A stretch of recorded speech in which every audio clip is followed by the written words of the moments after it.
पाकिस्तान और कतर मशरिक़ वस्ता में अमन के लिए एक बार फिर मुतहर्रिक। ईरान बातचीत पर आमादा। जहां मुज़ाकरात रुके वहीं से दोबारा शुरू होंगे। तेहरान ने इस्लामाबाद को पैगाम भेज दिया। मुज़ाकरात का नया दौर जिनीवा, दोहा या इस्लामाबाद में से किसी मकाम पर शुरू हो सकता है। अल अरबिया के मुताबिक ईरान का कहना है मुज़ाकरात से दस्तबरदार नहीं हुए बल्कि मुअत्तल किए। आपने हुर्मुज़ में नई गुज़रगाह कबूल नहीं, इसी मामले पर बातचीत की जाएगी। हुर्मुज़ के बाद मुंजमद असासों और फिर जौहरी मामले पर गौर होगा। अगर इतने मुखलिस हैं कश्मीर के साथ और कश्मीर कॉज के साथ, तो फिर ये इलेक्शन क्यों नहीं लड़ते? ये इंतखाबी अमल का हिस्सा क्यों नहीं बनते? कश्मीरी पुलिस के जवानों को शहीद किया और कश्मीर के अंदर तशद्दुद की सियासत की, लॉ एंड ऑर्डर की सिचुएशन क्रिएट की, और उसके साथ साथ इन्होंने जत्थाबंदी और सड़कें बंद करके कानून को अपने हाथ में लिया। तो मैं ये समझता हूँ कि ये इनके हाथ शुरू से साजिश में रंगे हुए थे। पाकिस्तान और पाकिस्तानी एजेंसी के मुतालिक गुमराह कुन प्रोपेगेंडा करने वाला मुलजिम गिरफ्तार। क़यादत जॉइंट एक्शन कमेटी के भारत से रवाबत के सबूत सामने आ गए। वफाकी वज़ीर इत्तलात अताउल्लाह तारड़ के मुताबिक क़यादत जॉइंट एक्शन कमेटी के भारत से रवाबत के वाज़ेह सबूत मिल गए। शरपसंद अनासिर को अपने तर्ज अमल पर पूरी कौम को जवाब देना होगा। क़यादत एक्शन कमेटी के रहनुमा कश्मीर के मफादात से मुखलिस हैं तो इंतखाबात में हिस्सा क्यों नहीं लेते? पाकिस्तान मुखालिफ प्रोपेगेंडा का मकसद रियासती इदारों और आवाम के दरमियान फासले और बदएतमादी पैदा करना था। वज़ीर इत्तलात अताउल्लाह तारड़ ने कहा, इलेक्शन मुहिम में आवाम के जमे गफीर ने एक्शन कमेटी को मुस्तरद कर दिया। जॉइंट एक्शन कमेटी के साजिशी अनासिर पूरी कौम को जवाबदेह हैं। मिस इन्फॉर्मेशन को काउंटर करना हुकूमत की जिम्मेदारी है।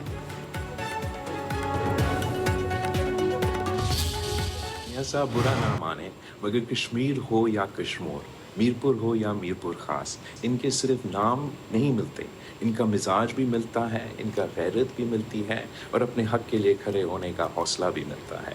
कश्मीर हो या कश्मीर, कोई अपने हक़ हाकमियत या हक़ मलकियत पर किसी को सियासी डाका नहीं डालने देगा। मैं हर बस, हर हॉस्पिटल, हर रोड और हर एयरपोर्ट का खैर मखदूम करता हूँ, लेकिन अवाम के पैसे से बनने वाली चीज़ किसी सियासतदान का तोहफा नहीं होता, अवाम का हक़ होती है। मियाँ साहब बुरा ना माने, कश्मीर हो या कश्मीर, मीरपुर हो या मीरपुर ख़ास, उनके नाम ही नहीं मिजाज भी मिलते हैं। इन तमाम शहरों में नून लीग मुस्तरद हो चुकी, आवाम वही फैसला दोहराएंगे। Chairman people's party Bilawal Bhutto Zardari का कायद नून लीग नवाज शरीफ को जवाब कहते हैं, आवाम के टैक्स के पैसों की बसें किसी की जानिब से आवाम को तोहफा नहीं हो सकता। कश्मीरी आवाम अपने हकूक़ का सौदा करने को तैयार नहीं, अपने मुस्तकबिल का इख्तियार किसी दूसरे शहर या सूबे को नहीं देंगे। कोई अपने हक़ हाकमियत या हक़ मलकियत पर किसी को सियासी डाका नहीं डालने देगा।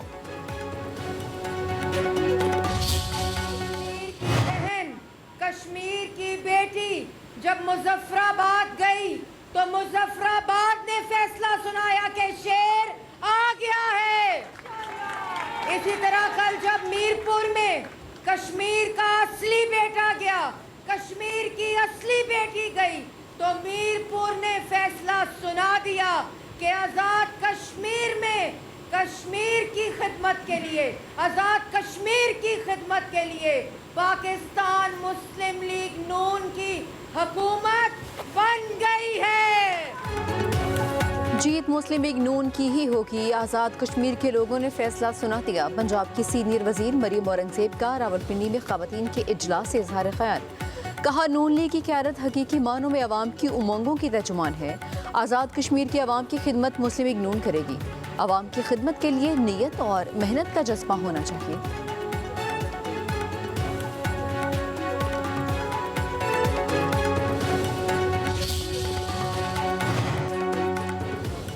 आज़ाद कश्मीर में इंतखाबी दंगल कल सजेगा। इंतखाबात के पहले मरहले में मीरपुर डिवीज़न के 13 हलकों में पोलिंग होगी। ज़िला मीरपुर की 4, भिंबर की 3 और कोटली की 6 नशिस्तों पर इंतखाबात होंगे।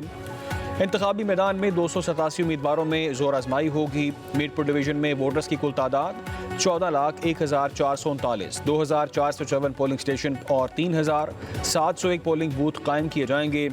1,241 पोलिंग स्टेशन इंतहाई असास और 724 को हसास करार दिया गया है। 18,560 सिक्योरिटी एहलकार तैनात होंगे। आज़ाद जम्मू कश्मीर में आम इंतखाबात की गहमा गहमी उरूज पर। इंतखाबात में नौजवान उम्मीदवारों की भरपूर शिरकत। आज़ाद जम्मू कश्मीर की सियासत के लिए खुश आइन करार। नौजवान उम्मीदवार कहते हैं जमहूरियत की मजबूती के लिए अवाम की भरपूर इंतखाबी शिरकत नागुज़ीर है। शहरी अपने हक़ का वोट ज़रूर देंगे। वोट आईनी और जमहूरी ताकत है। हकीकी अवामी नुमाइंदों का इंतखाब भी वोट से ही मुमकिन है।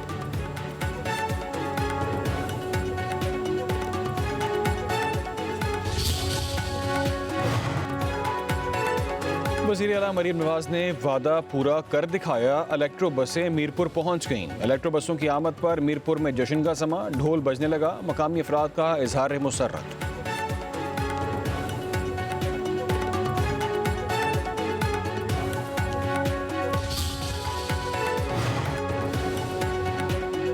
करोड़ की बसें भेजकर कश्मीरियों को बेवकूफ़ नहीं बनाया जा सकता। सिंध के सीनियर वजीर शर्जील इनाम मेमन का रद्द अमल। कहते हैं नून लीग के फॉर्म 47 के हुक्मरान अवाम के वोटों के बगैर इक़्तिदार में बैठे हैं। विफाकी वज़रा आज़ाद कश्मीर में मौजूद हैं। चोर दरवाजे से आने वाली जमात को कश्मीरी मुस्तरद करेंगे। पीपल्स पार्टी विफाक को जोड़ने वाली जमात है, हम धांधली नहीं होने देंगे।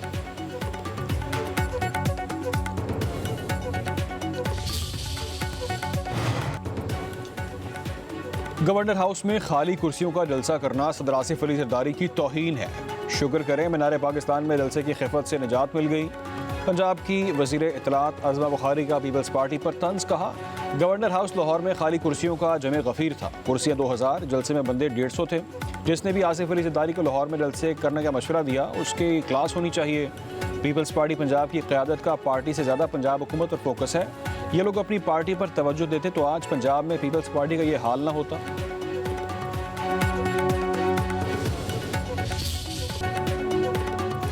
सदर ट्रंप ने ईरान पर हमले रोकने का हुक्म दे दिया, वार्निंग भी दे दी। कहते हैं 100% मकासद हासिल ना हुए तो हमले दोबारा होंगे। हमले जारी रखने, शिद्दत बढ़ाने, हर चीज़ तबाह करने का ऑप्शन भी है। स्मार्ट स्ट्रेटजी ये है कि ईरान से डील की जाए। ईरान ज़्यादा से ज़्यादा संजीदा हो रहा है।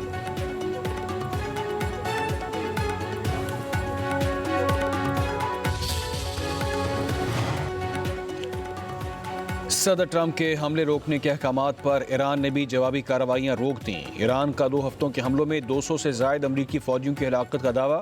तर्जुमान ईरानी फ़ौज के मुताबिक अमरीका स्ट्रेटजिक फैसला साजी के हवाले से थकन का शिकार है। उसके पास कोई वाज़ेह हिकमत अमली नहीं। जनरल हुसैन मुहिबी का कहना है कि ईरानी हमले में बड़ी तादाद में अमरीकी फ़ौजी ज़ख्मी हुए। ख़ित्ते में 8 अमरीकी फ़ौजी मराकज़ को टारगेट किया। अमरीकी हुकूमत फ़ौजियों की हलाकत के हक़ाइक़ सामने नहीं ला रही। ईरान के हमलों के अमरीका के 11 जंगी जहाज़ और हेलीकॉप्टर तबाह किए।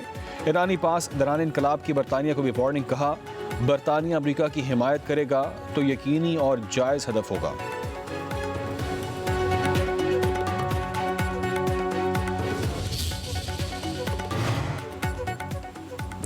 ईरान के खिलाफ जंग से वाशिंगटन के ऐवानों में हलचल मच गई। ईरान पर मजीद हमलों पर अमरीकी सियासी और अस्करी क़यादत में इख्तलाफात। अमरीकी सदर डोनाल्ड ट्रंप का सख्त मौक़िफ़। आला फ़ौजी हुकाम तवील जंग के मुमकिन नताइज से खौफज़दा। CNN के मुताबिक नायब सदर जेडी वेंस और chairman joint chiefs of staff जाना डेनकेन ने ईरान के खिलाफ जंग मजीद वसअत देने पर संजीदा तहफ़्फ़ुज़ात का इज़हार किया है। इजलास में जाना डेनकेन ने सदर डोनाल्ड ट्रंप को ब्रीफिंग देते हुए खबरदार किया कि तवील जंग अमरीकी असले के ज़खायर, फ़ौजी वसाइल और खित्ते की सूरत हाल पर मज़ीद दबाव डाल सकती है।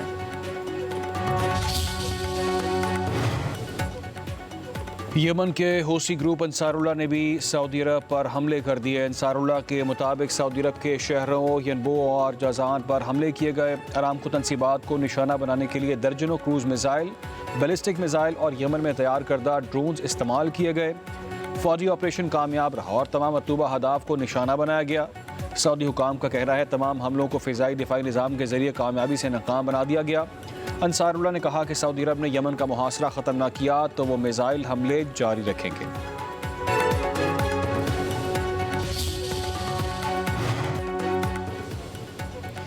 ईरान की हमला हुर्मुज़ से मुतालिक ओमान के साथ मुज़ाकरात में पेशरफ्त की तस्दीक। तर्जुमान ईरानी वज़ारत ख़ारजा इस्माइल बकाई ने कहा ओमान के साथ 2 रोज़ तक मुज़ाकरात किए गए। अफ्रीकैन ने हमला हुर्मुज़ से मुतालिक उसूलों और अमली इक़दामात पर तबादला ख्याल किया।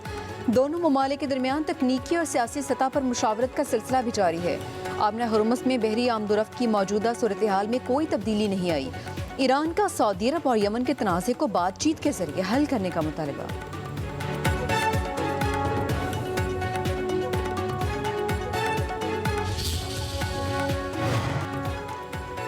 पंजाब और खैबर पख्तूनख्वा में बारिशों से तबाही, 61 अफराद जान से गए। केपी में 2 रोज़ में 6 अफराद जाँ बहक, 6 ज़ख्मी हुए। एक हफ्ते के दौरान हलाकतों की तादाद 32 हो गई। 3 खवातीन और 16 बच्चे शामिल। 72 घरों को नुकसान पहुंचा, 46 मवेशी हलाक हुए। पंजाब में बारिशों के दौरान हादसात में 29 अफराद जान की बाजी हार गए। 203 अफराद ज़ख्मी हुए। ज़्यादा अमवात खस्ता हाल, छतें और दीवारें गिरने से हुई। 6 मवेशी हलाक और 52 मकानों को नुकसान पहुंचा।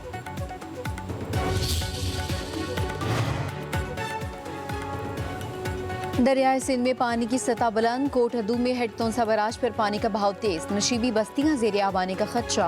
भक्कर में दरियाए सिंध में निचले दर्जे का सैलाब। पीर महल में हेड सदनाई पर पानी का बहाव बढ़ने लगा। फिरोजवाला में होने वाली बारिश के बायस नाला भेड़ का बंद टूट गया।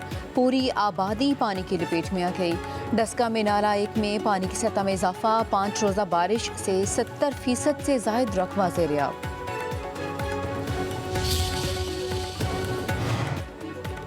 वज़ीर दाखिला मोहसिन नकवी का frontier court Balochistan south headquarters का दौरा। FC की जदीद तरीन अस्पताल का इफ्तिताह। डॉक्टर्स, नर्सेस और पैरामेडिक्स को दुखी इंसानियत की भरपूर खिदमत की तलकीन। वज़ीर दाखिला ने OPD, मुख्तलिफ wards, MRI, CT scan rooms और ऑपरेशन थिएटर का मुआयना किया। जदीद हस्पताल को मुख्तसर मुद्दत में मुकम्मल करने पर IGFC बलूचिस्तान साउथ और उनकी टीम की कारकर्दगी को सराहा। कहा FC हस्पताल को इतनी जल्दी फंक्शनल देकर बहुत खुशी हुई है।